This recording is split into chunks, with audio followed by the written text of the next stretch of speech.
This is episode 76 of Pausing in the Prophets, and today we are looking at Isaiah 9, 4 and 5, and Isaiah writes, "For you shall break the yoke of their burden, and the staff on their shoulders, the rod of their oppressor, as at the battle of Midian.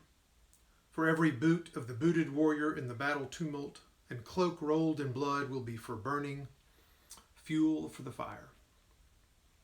We continue talking about the result of the coming reign of the Messiah.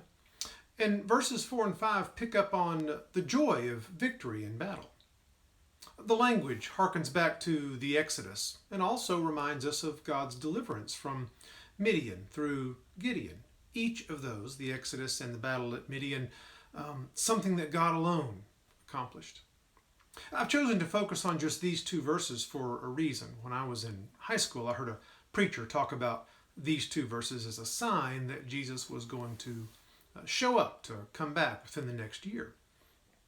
He said that because some country, maybe it was Russia, I don't remember, had developed uniforms that were highly flammable.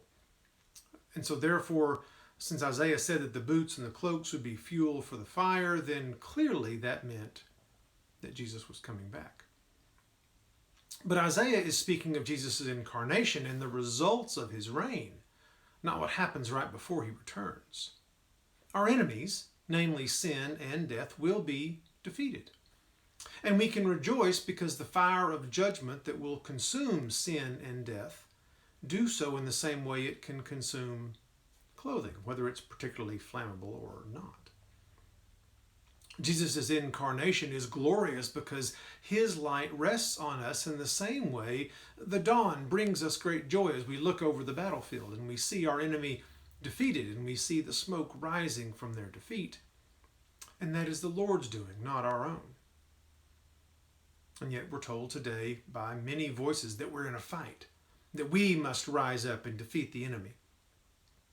Isaiah says that we awake to victory already accomplished.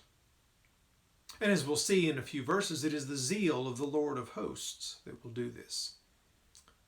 Isaiah 9 is about what the reign of the Messiah will do. The question for us is, will we rejoice in the wonder of God's ultimate victory over sin and help others do that as well, even those that we think are our enemies?